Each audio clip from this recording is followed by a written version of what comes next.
জাতিসংঘের মানবাধিকার কমিশন বর্তমান কোটা বিরোধী আন্দোলন চলাকালীন মানবাধিকার লঙ্ঘনের ব্যাপারে যে সংশয় প্রকাশ করেছেন সেই বিষয়টি আমাদের দৃষ্টি আকর্ষণ করেছে।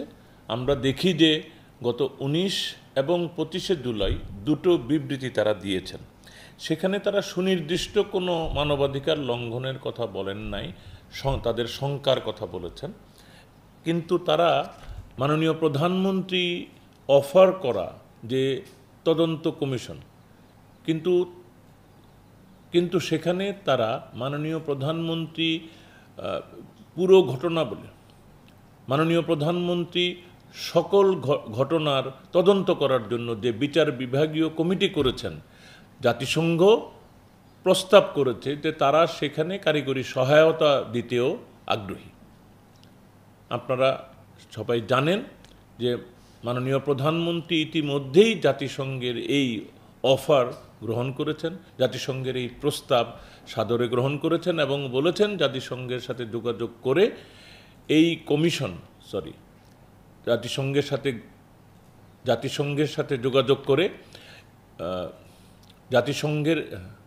জাতিসংঘের সাথে যোগাযোগ করে বিচার বিভাগীয় তদন্ত কমিটির কাজে সহায়তা করার জন্য জাতিসংঘ এমনকি অন্য কোনো দেশ থেকেও কারিগরি সহায়তা নেওয়ার কথা সরকার বিবেচনা করছে না। সরকার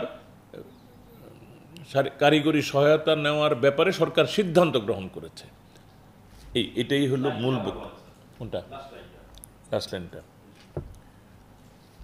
জাতিসংঘের মানবাধিকার কমিশন প্রস্তাব করেছে যে বিচার বিভাগীয় তদন্ত কমিটির কাজে তারা প্রয়োজনে কারিগরি সহায়তা দিতে আগ্রহী। ইতিমধ্যেই মাননীয় প্রধানমন্ত্রী সেই প্রস্তাব গ্রহণ করেছেন এবং এই ব্যাপারে যোগাযোগও জাতিসংঘের সাথে শুরু হয়ে গেছে।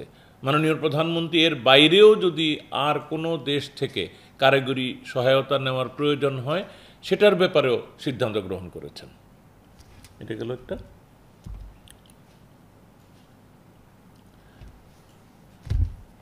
আমরা বিশ্বাস করি জাতিসংঘ মানবাধিকার কমিশনের এই দুইটি বিবৃতি অত্যন্ত অল্প তথ্যের ভিত্তিতে একটা সংশয় সৃষ্টির উদাহরণ মাত্র।